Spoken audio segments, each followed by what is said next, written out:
Туве порядка 57 тысяч домохозяйств топятся углем. Это более 80%. Необоснованное повышение цены на уголь Тувинской горнорудной компании всколыхнуло дефицит твердого топлива и повышение цен в угольных складах. На этой неделе мы зафиксировали, что цена, на той неделе, вернее, что цена за тонну угля была в Гортопе 3500 рублей. А доставка после оплаты возможна только после недельного перерыва. То есть сегодня заплатил и жди 7 дней для того, чтобы тебе привезли уголь. Мониторинг на этой неделе показал, что уже цена на уголь снизилась до 2734 рублей. А кроме того, есть возможность самовывоза.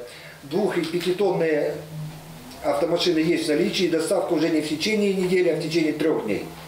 Но, к сожалению, не на всех складах произошло снижение цен на уголь. ТГРК в свою защиту рассказали, что по условиям соглашения с правительством Тувы продажа с разреза по льготной цене предполагалась только для тех, кто возит топливо в угольные склады. Именно для этого и открывались эти склады. А по факту по сниженной цене продолжают покупать уголь все подряд. И налоги таким образом не поступают в бюджет региона. Страдают все 3 стороны. Народ, приобретающий уголь с большой наценкой, казна региона, куда не поступают налоги, и ТГРК, который останется крайним в случае штрафов. Ведь с каждым годом число потребителей угля растет. Население в 2019 году потребляло угля 136 тысяч. 18-17 примерно так же, плюс-минус 1 тысяча.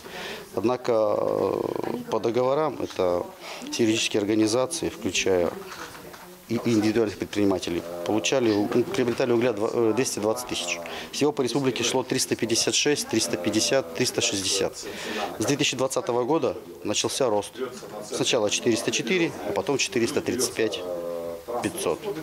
И на сегодняшний день тенденция сохраняется. То есть в 2022 году примерно на такой же объем мы идем. Проблему с очередями разрешили, и теперь физические лица могут заезжать в разрез с 8 до 19 часов в будни и в субботу. Для улучшения работы систему поставки угля в склады начнут усиленно контролировать. Правительство Тувы предоставит горнорудной компании весь перечень автомашин, которые загружают уголь, и при отгрузке угля в топливный склад будет вестись журнал учета. Мы сейчас проводим инвентаризацию, то есть проверяем всех контрагентов, все контракты поставок угля для бюджетной сферы, смотрим, где они покупают эти предприниматели, потому что все контракты заключены на основании торгов. То есть они все в единой системе есть, отчитываются они по счет-фактурам, то есть это цивилизованный оборот. Соответственно, просто проверяем, где они уголь берут, по каким ценам. И если только выявляются факты, что нет прихода, то есть или цена оказалась 2200, соответственно, вот к этим поставщикам мы сразу будем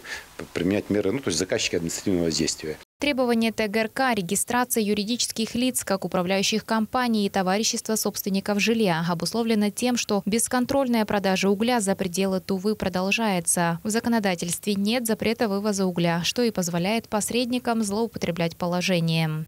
Уже одна организация обратилась, лицензия уже есть. И на пути, то есть на подходе уже оформление около 7 организаций оформляют лицензии. В настоящее время в республике есть юридических лиц, и предпринимателей 25, а складов 32.